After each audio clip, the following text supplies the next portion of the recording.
Assalamualaikum warahmatullahi wabarakatuh. Jamaah rahimakumullah, kita lanjutkan kajian kita setelah kita tahu dalil yang melarang kita berbuat riya dan sum'ah, lalu tahu ciri-cirinya, contoh-contohnya. Berikutnya bagaimana cara kita menghindarinya.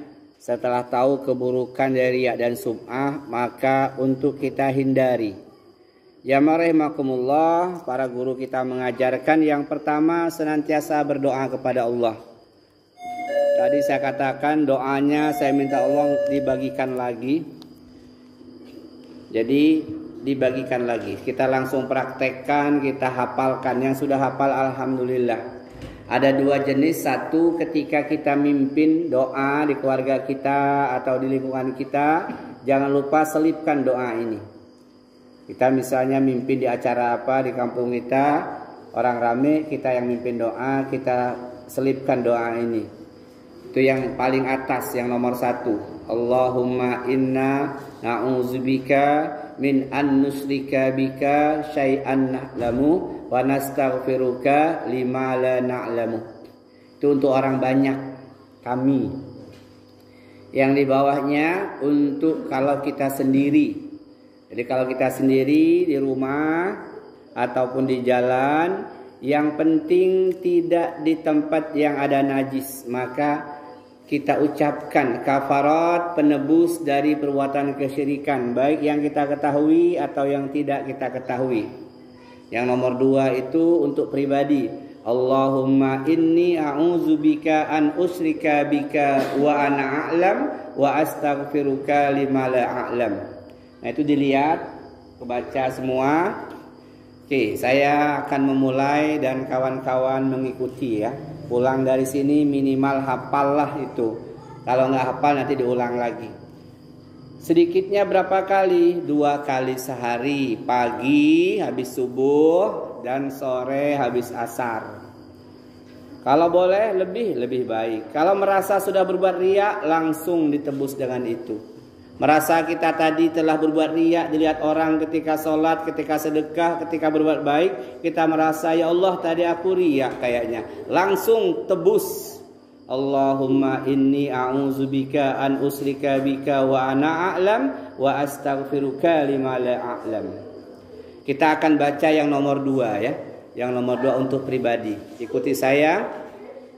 Allahumma inni a'udzubika an usyrika bika wa ana a'lam wa astaghfiruka lima la a'lam. Allahumma inni a'udzubika an usyrika bika wa ana a'lam wa astaghfiruka lima la a'lam. Allahumma inni a'udzubika an usyrika bika wa ana a'lam wa astaghfiruka lima la a'lam. Allahumma inni a'udzubika an usyrika bika wa ana a'lam wa astaghfiruka lima la a'lam. Allahumma inni a'udzubika an usyrika bika wa ana a'lam wa astaghfiruka lima la a'lam. Cukup. Kalau kata guru saya Ustadz Masyud, Ustadz guru kita di Kota Bumi, itu minimal 9 kali minimal kata beliau. Kita tadi baru 6 kali jadilah ya, 2/3 ya. Jadi jamaah rahimakumullah, ketika kita merasa berbuat riya, sum'ah, langsung tebus dengan ucapan itu, dengan zikir ini. Allahumma inni a'udzubika an usyrika bika wa ana a'lam wa astaghfiruka lima la a'lam. Ketika tiba-tiba kita menceritakan amal solih kita yang tadinya orang nggak tahu, lalu kita sadar, ya Allah, kok aku ceritakan tadi ya, langsung kafaratnya tebus dengan ucapan ini, maka pahalanya tetap ada di sisi Allah Subhanahu wa taala, nggak hapus. Begitulah Nabi mengajarkan kepada para sahabat. Ketika sahabat bilang, ya Allah, alangkah beratnya kalau begitu. Nah, kata Rasulullah, ini ada tebusannya dengan ucapan zikir ini ya. Yang nggak bisa bahasa Arabnya ada Latinnya di bawah itu. Nah, itu yang nomor 2 untuk pribadi kita. Yang nomor 1 yang atas, kalau kita mimpin untuk orang banyak, maka gunakan yang atas. Allahumma inna, ya Allah, sesungguhnya kami. Kalau Allahumma ini sesungguhnya aku, ya. Gampang sekali bedanya. Beda tipis, Betty ya, kata anak muda sekarang. Nah, lama-lama sudah hafal nanti membacanya ya minimal pagi petang, minimalnya. Maksimalnya setiap kita merasa telah berbuat riya dan sum'ah, maka langsung ditebus dengan ucapan itu. Itulah yang diajarkan Rasul kita Muhammad sallallahu alaihi wasallam. Jadi yang pertama, jamaah rahimakumullah, untuk menghindari mengobati riya sum'ah, baca doa itu. Itulah yang diajarkan Rasul, jelas ya. Yang kedua, jamaah rahimakumullah, ketika muncul riya dan sum'ah, ketika muncul kita pamer, bagus-baguskan bacaan, bagus-baguskan sholat kita, bagus-baguskan cerita kita tentang amal ibadah kita, muncul, seketika muncul, karena itu bisikan iblis, godaan setan. Ada sifat manusia itu suka disanjung, suka dipuji. Kalau dipuji orang makin senang dia. Hebat betul Bapak ini, sukses betul. Woi, Bapak ini memang pintar. Iya loh, saya ini setengah mati berjuang. Kamu orang belum apa-apa, saya udah berjuang dulu, bertarung. Ya kan ya? Nah, kemudian kita ingat kita udah ngaji. Ya Allah, kenapa saya merasa bangga betul dengan saya, tebus dengan itu. Atau yang kedua ini, kalau kita melakukan riya, muncul riya dan sum'ah di hati kita, pengen dipuji disanjung, pengen memamerkan amal soleh kita, langsung kita ingat keburukan riya. Buruk dan bahayanya riya itu apa kata Rasulullah? Man sama'an nas bi amalihi sama'allahu bihi masami'a khalqi wa sagharahu wa haqqarahu ya. Siapa yang memperdengarkan amalnya kepada orang lain agar tahu orang lain tentang amal-amalnya, maka Allah akan menyiarkan aibnya di telinga-telinga hambanya. Allah rendahkan dia dan Allah menghinakannya, na'udzubillah.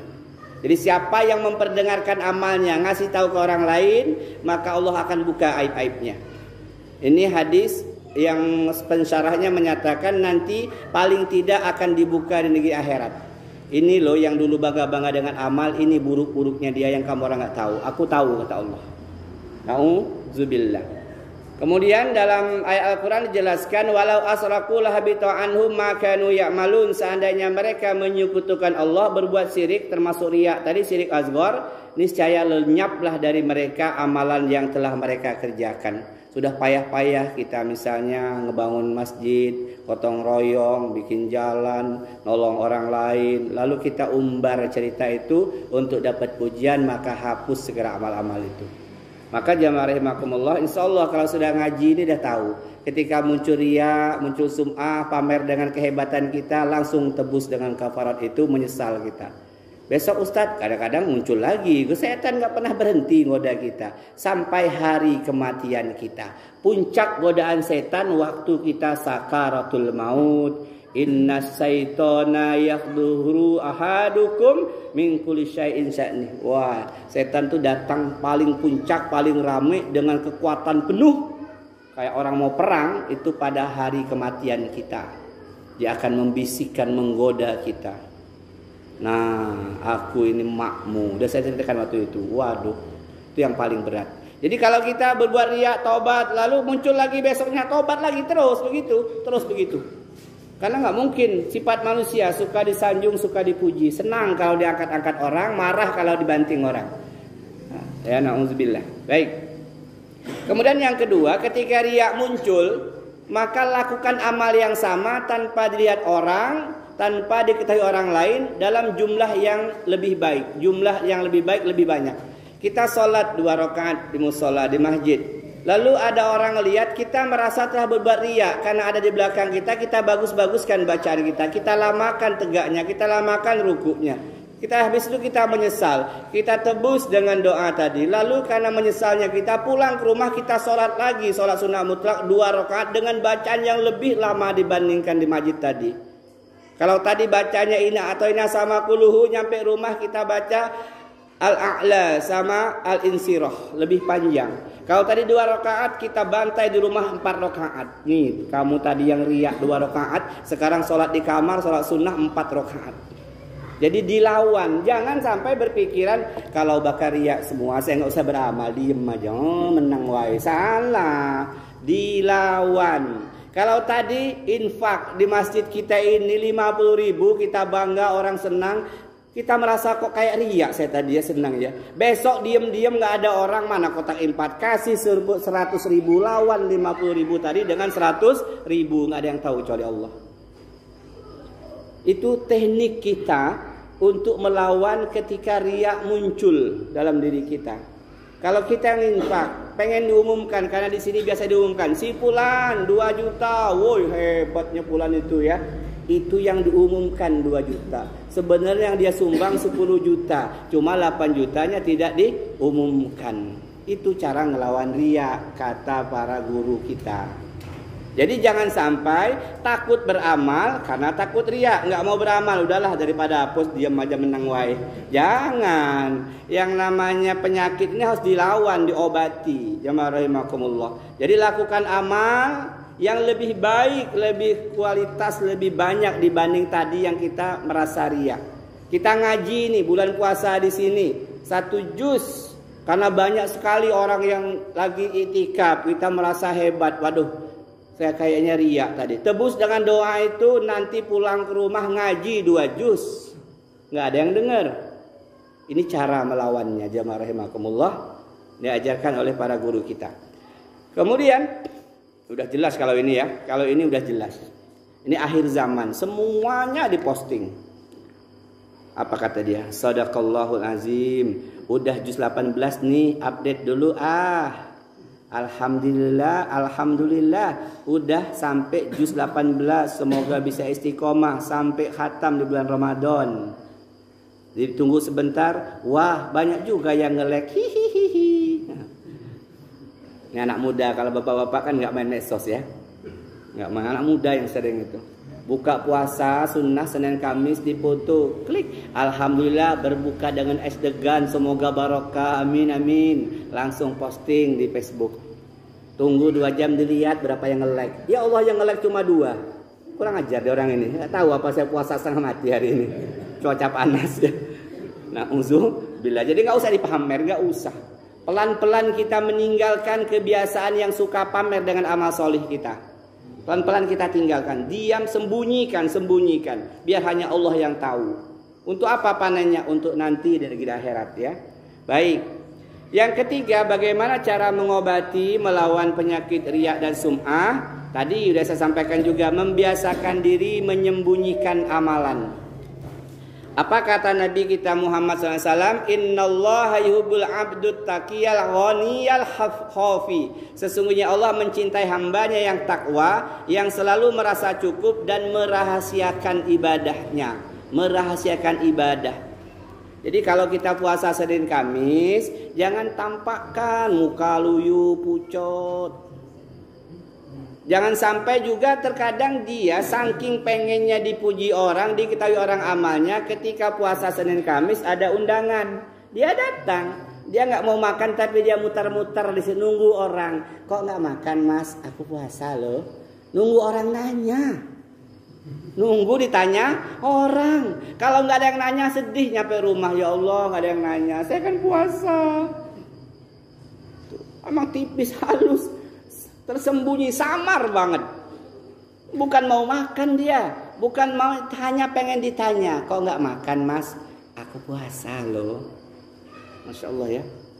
Cerita para guru kita dulu, ada seorang muslimah pindah kantor. Muslimah ini sudah puasa tahajud 10 tahun, nggak ada yang tahu. Teman-teman kantornya nggak ada yang tahu dia telah tahajud selama 10 tahun. Lalu dia pindah tugas rolling ke kantor yang baru. Di kantor yang baru nih ibu-ibu semua satu ruangan. Ada satu ibu keluar izin, saya mau kamar mandi, kata ibu pegawai yang udah lama di situ. Kata kawan sebelahnya, mbak, kamu tahu nggak ibu itu? Ibu itu sudah 10 tahun ini gajinya itu 50%-nya diinfakkan untuk orang-orang nggak punya, mbak. Wuh, hebat, hebat. Yang lain komen hebat dia tuh mbak ibu yang ke kamar mandi tadi. Dia yang baru udah lama 10 tahun dia udah tahajud tiap malam, nggak ada yang tahu, nggak pernah dia cerita. Setan menggoda, kasih tahu kamu itu juga hebat.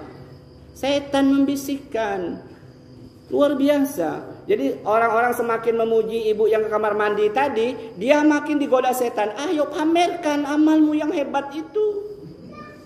Lama-lama apa? Nguap dia.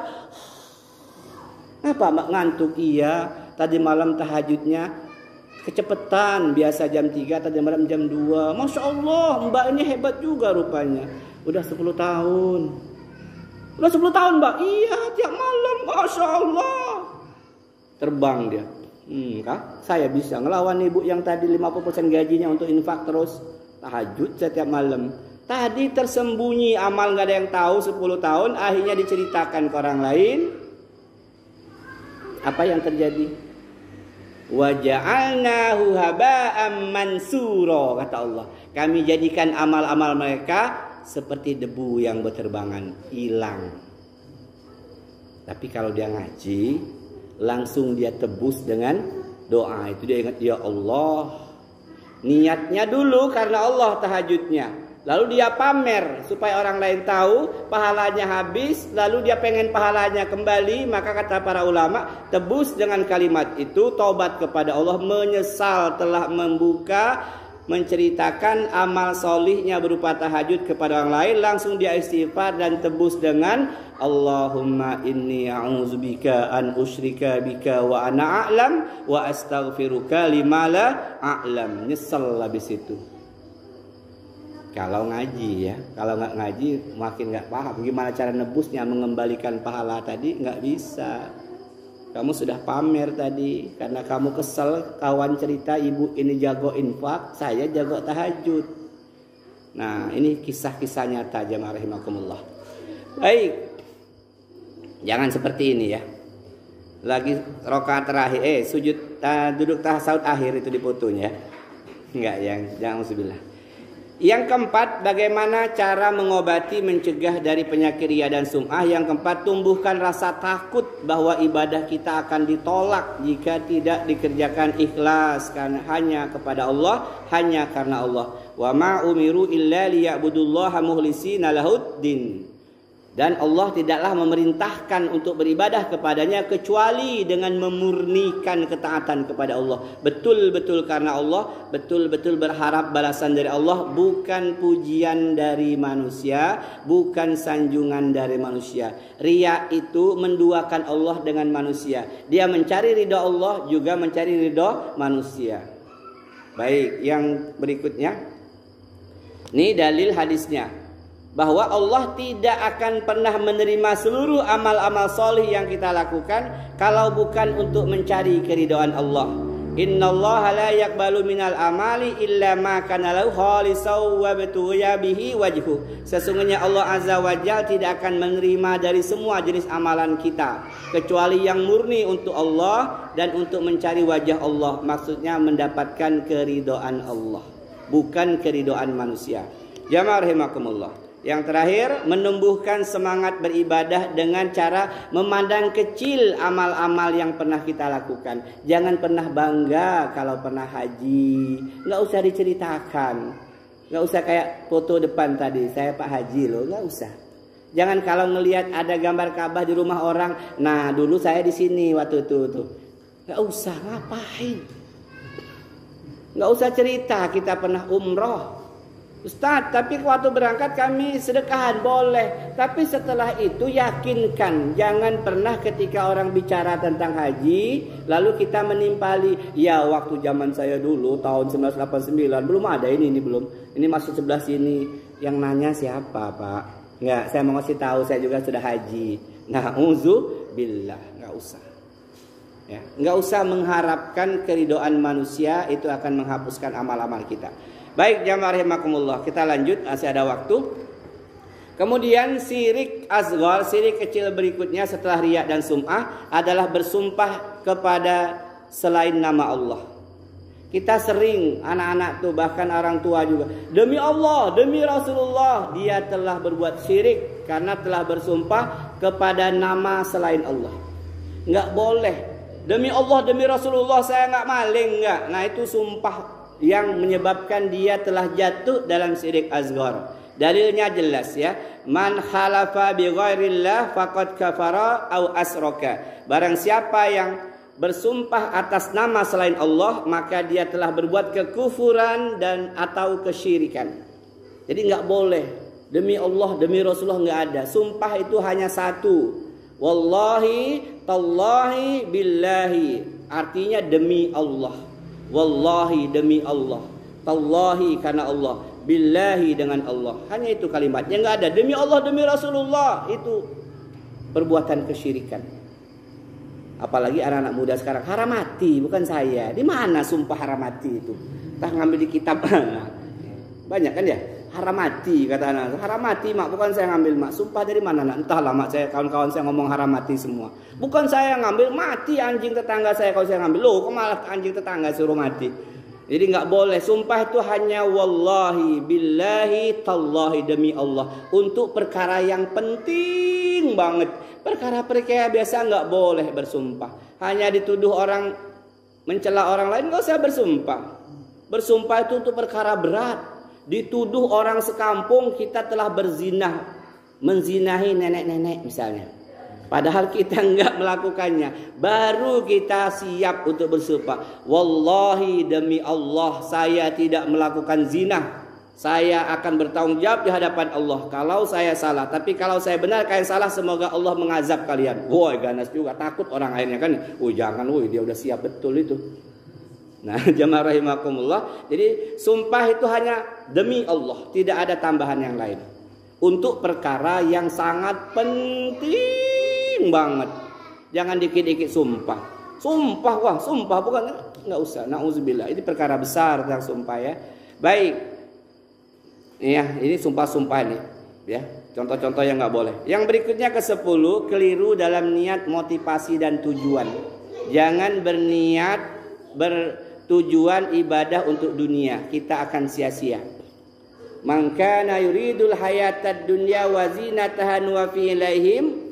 Barang siapa yang menghendaki kehidupan dunia dan perhiasannya, jadi dia beramal hanya untuk supaya dia rezekinya lancar. Dia sedekah supaya tokonya rame. Dia ngusap kepala anak yatim supaya usahanya bagus. Dia hanya untuk dunia, semua amal-amalnya bukan untuk akhirat, bukan untuk Allah. Apa kata Allah Subhanahu wa taala? Ulaikal ladzina laisa lahum fil akhirati ilan nar wa habita ma sana'u fiha wa batilum ma kanu ya'malun. Barang siapa yang beramal, berbuat segala sesuatu kebaikan hanya untuk dunia dan perhiasannya, maka Allah kasih dunia dan perhiasannya tanpa dikurangi sedikit pun. Tapi orang-orang yang seperti ini kata Allah, di akhirat nanti dia nggak dapat apa-apa kecuali neraka. Hilang seluruh amal-amalnya. Sia-sia apa yang pernah dikerjakannya. Karena dia beramal hanya untuk dunia. Sholat duhanya contohnya supaya rezekinya lancar. Sedekahnya supaya tokonya rame. Kan ini lagi populer. Sedekahlah, sedekahlah, sedekahkan motormu, Allah ganti dengan mobil. Motor disedekah, mobil nggak kebeli, jalan kaki dia. Lalu ngoceh sama ustadznya. Udah ngajar betul ustadz itu, katanya sedekah motor dapat mobil. Ada kan yang kayak gitu? Sampai lepas gelang, lepas cincin, pulang nggak bawa apa-apa. Kata lakinya, mana gelang? Sudah aku sedekahkan. Kata ustadz tadi, sedekah gelang 5 gram, Allah ganti 500 gram. Tunggu 3 bulan, nggak dapat ganti, beli imitasi akhirnya. Baik, jamaah rahimakumullah. Ini contoh. Salat duha dengan niat supaya banyak rezeki. Salat duha itu kata Rasulullah untuk membayar sedekah dari setiap sendi-sendi kita. Sendi kita ini jumlahnya 360 buah di tubuh kita. Setiap satu sendi mesti kita sedekahi dalam rangka bersyukur kepada Allah. Kata sahabat, ya Rasulullah, siapa yang sanggup kayak gitu? Kata Rasulullah, kalau kamu nggak sanggup kayak gitu, cukup kamu sedekahkan dengan 2 rakaat sholat duha. bukan untuk nyari dunia, bukan untuk rezeki lancar. Kalaupun ada hadis yang mengatakan seperti itu balasannya adalah untuk akhirat.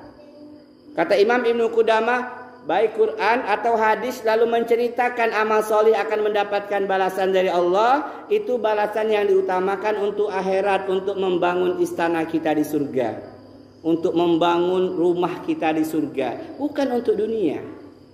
Kalaupun dapat dunia Allah kasih semua, bukan karena duha kita, bukan karena tahajud kita, bukan karena infak kita. Dunia pasti Allah kasih. Innallaha yabsutur rizqa liman yasha' wa yaqdir. Sesungguhnya Allah membagikan dunia ini, rezeki, karunia, harta, pangkat, kedudukan, jabatan kepada siapapun yang dikehendakinya, bukan karena dia taat, bukan, enggak ada hubungan. Kalau seandainya Allah beri dunia ini untuk orang yang taat, maaf, orang-orang Cina itu kiri semua. Kenapa? Mereka enggak taat kan ya? Soal Islam aja enggak. Ada kan di kampung kita yang nggak pernah sembahyang kayak raya kan? Ada. Jadi jangan sampai kita keliru memahami bahwa Allah kasih kita karena duha kita, karena tahajud kita, karena sholat malam kita, karena infak kita, bukan. Allah kasih dunia sesuai dengan kehendak Allah. Sesungguhnya Allah berikan dunia kepada hamba-hambanya atas kehendak Allah. Ada yang Allah banyakkan, ada yang Allah cukupkan. Yang miskin Ustadz nggak ada. Allah tidak menciptakan kemiskinan. Tapi di kampung saya banyak miskin Ustadz karena yang kaya tidak menunaikan kewajibannya. Jika oleh tanya, Ustaz, katanya Allah nggak menciptakan orang miskin. Di kampung saya banyak orang melarat, Ustaz. Penyebab utamanya bukan Allah nggak kasih, tetapi tetangga-tetangga yang kaya tidak menunaikan kewajibannya, zakat, infak, sedekah. Kalau mereka kasih aman, nggak akan ada, cukup mereka, nggak akan miskin melarat.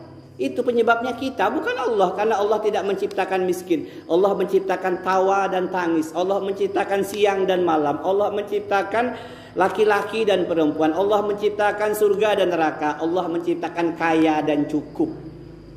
Al-Quran menjelaskan seperti itu. Allah menciptakan kaya dan cukup. Tidak ada kaya dan miskin.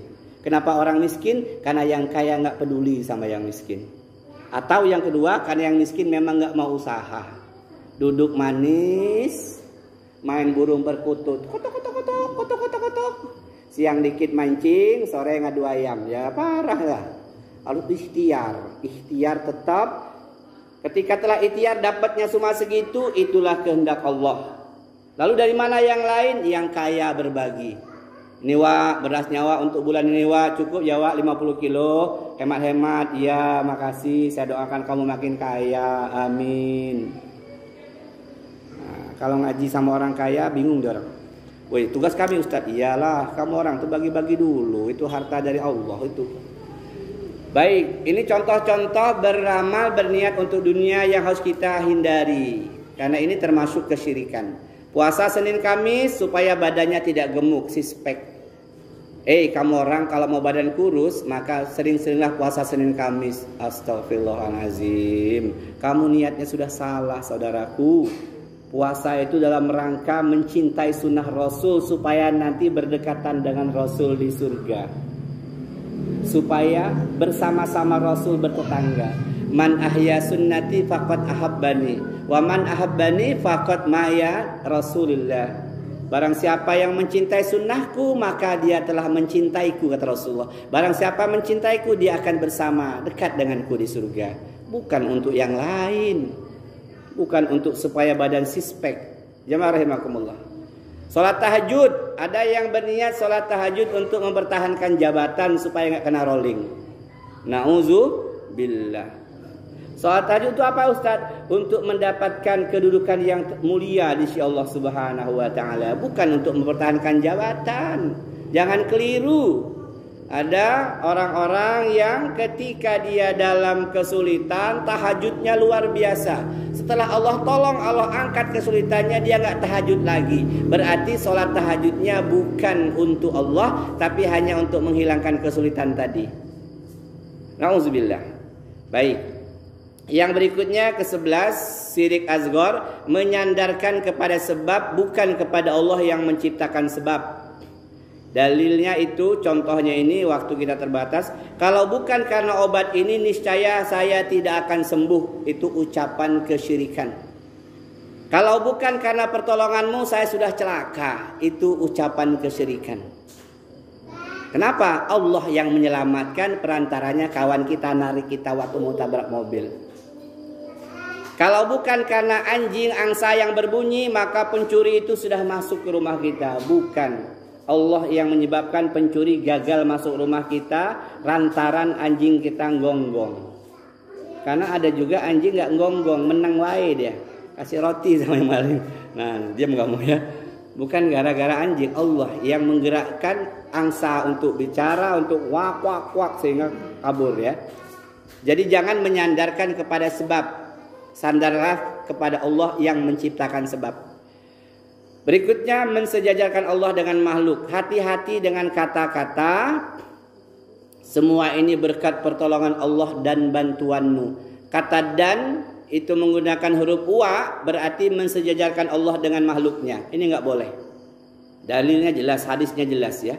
Apabila seseorang dari kalian bersumpah, janganlah ia mengucapkan atas kehendak Allah dan kehendakmu. Kata dan di situ nggak boleh.